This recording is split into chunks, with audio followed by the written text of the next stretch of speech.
En este segundo video de sobrepeso y obesidad haremos un breve abordaje de la obesidad como problema de salud pública para luego presentar una propuesta de intervención mediante el ejercicio para trabajar con personas que padecen obesidad.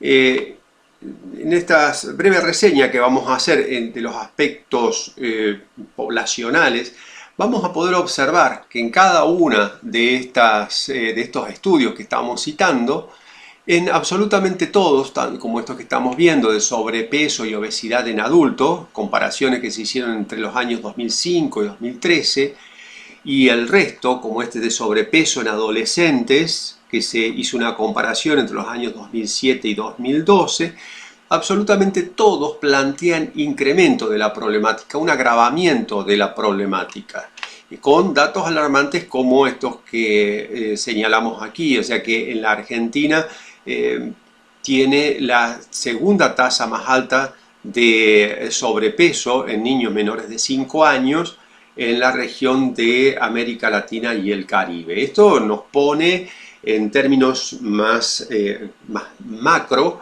digamos, en cuanto a la importancia de la problemática que estamos abordando. En la Argentina también otro estudio comparativo entre los años 1980, graficado en color gris, y 2015 en color celeste, se puede observar cómo se incrementó el sobrepeso en niñas y niños en este periodo, expresado en un porcentaje de prevalencia, que es la cantidad de casos en relación a una población. Esto se puede ver tanto en sobrepeso, si hablamos de sobrepeso, como si hablamos de obesidad, que también registra incrementos. Como decíamos anteriormente, estos incrementos, no hay un solo estudio que demuestre que la cifra se mantiene siquiera. Todos los estudios hablan de un agravamiento de la situación tanto en nuestro país como en la región. Esto plantea una clara y una evidente necesidad de intervención de los estados a nivel poblacional, pero para que esto pueda ocurrir es necesario que existan profesionales de la actividad física capacitados adecuadamente como para poder dar respuesta a estas demandas que se plantean desde la salud, en este caso desde la enfocando a la problemática de la obesidad como un serio y preocupante problema de salud pública en términos poblacionales.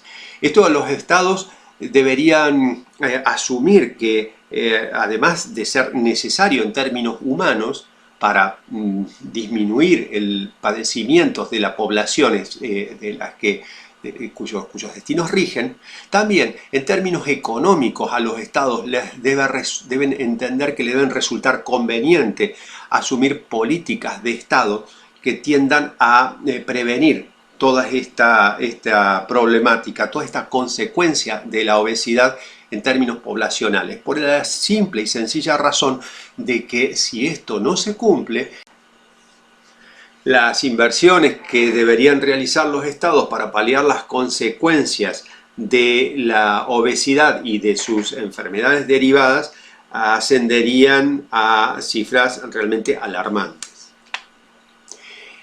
Esto también tiene un impacto en términos socioeconómicos. Un estudio que ha realizado la UNICEF en nuestro país ha comprobado que los niños de nivel socioeconómico más bajo tienen mayores probabilidades de padecer sobrepeso, no solamente por motivos nutricionales, sino por la accesibilidad a un ejercicio, a una actividad física sistematizada, regular, controlada, a la que sí podrían estar accediendo materialmente los niños de nivel socioeconómico más alto. Por eso cuando pensamos la problemática del sobrepeso y la obesidad en niños, también lo tenemos que pensar en estos términos materiales que refieren a la accesibilidad a un ejercicio saludable. A continuación vamos a presentar una propuesta de cómo organizar el trabajo en actividad física con personas que padecen obesidad. Antes de hacerlo, una aclaración. No existen recetas aplicables de manera mecánica. Cada situación debe ser analizada, debe ser valorada en términos personales. O sea que las intervenciones de ejercicio para en la salud, toda intervención debe ser personalizada. Todo definición de objetivo, toda planificación de ejercicio, todo debe ser adecuado a la persona con la que se está trabajando. Y otra de las condiciones fundamentales es el trabajo interdisciplinario, que va a permitir al profesor de educación física, en ese contacto con el nutricionista, el psicólogo, el kinesiólogo, el médico, poder estar al tanto de todos los aspectos de cada una de las demás disciplinas con las que se debe trabajar, como decíamos siempre, de manera interdisciplinaria, nunca en soledad. Esto que vamos a plantear ahora, como decíamos, es una referencia, es una propuesta para definir un plan de trabajo con cada una de las personas con las que se vaya a realizar la intervención. Esta debe ser una propuesta absolutamente personalizada, en la que vamos a ver cómo se manejan los estímulos de las capacidades físicas básicas. El principal aliado en el trabajo con la obesidad, la intervención del ejercicio en relación a la obesidad, es trabajos de resistencia aeróbica, naturalmente de baja intensidad, a lo sumo de mediana intensidad, con un impacto nulo o muy bajo, incrementado de manera gradual, pero ese incremento, como veremos más adelante, debe estar basado debe estar regido por el volumen semanal y no por la frecuencia ni la duración de la sesión de manera aislada. En la medida de lo posible, las intervenciones deben ser de tipo lúdico-recreativo a los efectos de fortalecer la adherencia al plan de trabajo y evitar de esa manera que la persona abandone el plan de trabajo con el profesor de educación física. ¿Por qué planteamos esta importancia de la resistencia aeróbica? Porque, como decíamos en el video anterior, además de aumentar el gasto energético, hay algo que es más fundamental todavía, es más importante todavía, porque va a mejorar las condiciones metabólicas. No solamente va a aumentar el gasto energético, sino que va a mejorar las condiciones metabólicas, porque va a incrementar la capacidad oxidante. Recordemos que ese trabajo aeróbico va a aumentar el número, el tamaño y la calidad de las mitocondrias, que va a aumentar esta capacidad oxidante, de tal manera que se va a disminuir la producción de radicales libres, y esta es el principal valor que el estímulo de la resistencia aeróbica plantea en términos metabólicos, como lo decíamos. El trabajo con personas que padecen obesidad debe ser un trabajo integral. Si bien el centro, el núcleo de la intervención está puesto en términos del trabajo aeróbico, con las condiciones que venimos de expresar, debe también realizarse trabajos de flexibilidad con ejercicios suaves y controlados, tanto de movilidad articular como de elongación muscular. Un trabajo realizado con el cuidado que corresponde, sin rebotes. Y se debe estar atento y consciente del límite de cada movimiento para no exceder ese límite y lesionar las articulaciones. La planificación del trabajo de fuerza con personas obesas no tiene nada que ver, es totalmente diferente al trabajo de entrenamiento de la fuerza con deportistas. Y aquí nos detenemos para ir con cuidado con esto, porque las personas que no están familiarizadas con esto, que no han no han tenido capacitaciones específicas del trabajo con personas obesas, tienden a aplicar los mismos conceptos del entrenamiento de la fuerza, traspolarlos sin ningún tipo de diferencia con una persona enferma de obesidad.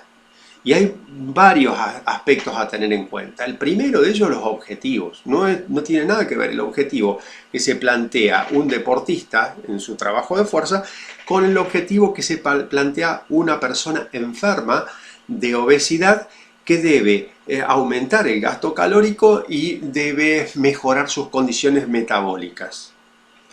En segundo lugar, otra de las cuestiones que hay que ser muy cuidadoso es lo referido a la composición corporal. No tienen las mismas proporciones, la relación del componente muscular y adiposo en un deportista no es la misma, naturalmente, que la de una persona enferma de obesidad.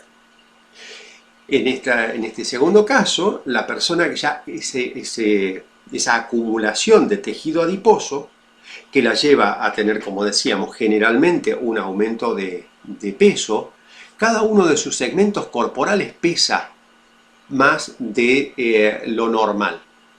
Vale decir de que ya de manera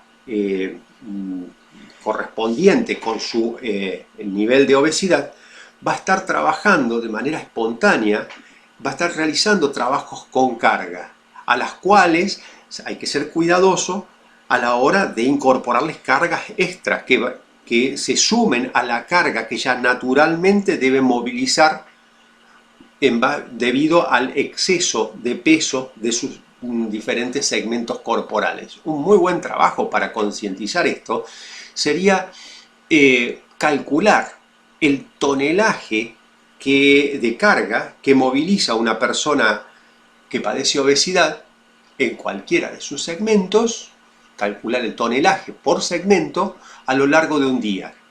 Y ese cálculo, más allá de que es sumamente difícil de hacer, pero si se pudiera hacer, nos encontraríamos con cifras que nos llevaría a tomar verdadera conciencia de esto que estamos hablando. Porque estas situaciones, si se pudiese medir, el tonelaje por segmento corporal que una persona con obesidad moviliza a lo largo del día a través de sus acciones, de sus tareas cotidianas, es muy probable que sea igual o a veces hasta superior al de determinados deportistas. Por eso hay que ser sumamente precavido con la indicación, con la prescripción de los trabajos de fuerza. Hay que considerar que ya debido a su condición natural, a su condición particular, en la cual se ve incrementado el peso, ya hay un trabajo de cargas. Hay que ser cuidadoso, lo repito, muy a conciencia, que estoy dando vueltas sobre lo mismo, pero es fundamental no aplicar los mismos principios del entrenamiento de la fuerza para deportistas en personas con obesidad.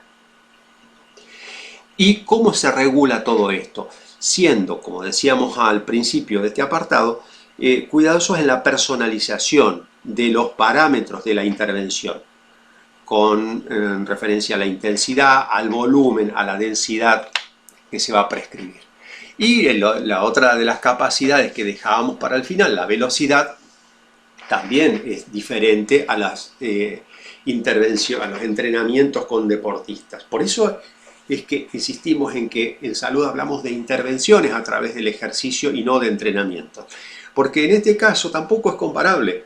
Tampoco es comparable. La velocidad en la casi totalidad de las intervenciones que se realizan en salud está contraindicada. Puede llegar a ser lesiva, puede generar daños en una persona que padece determinados trastornos en su salud. Y por eso decíamos que no es comparable con los efectos que el entrenamiento de la velocidad tiene en deportistas, que es sumamente beneficioso. A continuación, vamos a sugerir algunas cuestiones para tener en cuenta a la hora de planificar de manera personalizada un trabajo con personas obesas. La duración, vamos a pensar en una persona que no tiene antecedentes de actividad física, que viene a realizar actividad física por primera vez. Entonces tenemos que sistematizar este trabajo y la duración debe ser corta, sí, inclusive corta pero adecuada a esa persona. Lo que una sesión de entrenamiento de un deportista puede llegar a durar 1 hora, un poco menos, poco más, aquí estamos hablando de una duración corta, que inclusive hasta podría llegar a ser de 10 minutos por sesión, dependiendo, como decía, la situación particular, personal de cada persona. Y repito, esto no es una receta, sino que son puntos que nos planteamos para considerar a la hora de diseñar un plan de trabajo personalizado. Corta en relación a las posibilidades de esta persona. Se puede comenzar con una frecuencia semanal de 2 a 3 encuentros y, como decíamos, el cálculo del volumen es fundamental porque es lo que nos va a ir definiendo la gradualidad cuando vayamos realizando modificaciones en el plan de intervención. La intensidad claramente tiene que ser baja, la densidad debe ser también poco densa en la intervención, o sea, inicialmente con periodos activos cortos y periodos de pausa o de pausa activa más largos. Y todo esto, insisto, por enésima vez, adecuado a la persona, personalizado. Esto no son recetas, estos son puntos a tener en cuenta a la hora de planificar una intervención. Los ejercicios de unas personas obesas sin impacto, como decíamos recién, con muy bajo impacto. Y si estamos hablando de que debe ser poco denso, estamos claramente hablando de un trabajo con pausas. Cuando se está un determinado tiempo con el objetivo de la adecuación, o sea, cuando se cumple con ese periodo de adecuación, que también será acorde a cada persona en particular, no hay una medida estandarizada. Esto no son recetas, estos son propuestas de puntos a considerar a la hora de planificar una intervención. Cuando entonces se ha cumplido este periodo de adecuación, se puede pasar a un periodo de mejora. Pero un periodo de mejora en la que todo puede ser incrementado siguiendo principios básicos de adecuación y gradualidad. Ese es el criterio que debe imperar cuando se va a pasar de un periodo, de un periodo que tiene un objetivo particular a otro periodo que también tiene otro objetivo particular. Bien, si este video te ha resultado de interés, te pedimos como siempre que nos acompañes con un me gusta en nuestro canal YouTube y te suscribas a nuestro canal. Muchas gracias.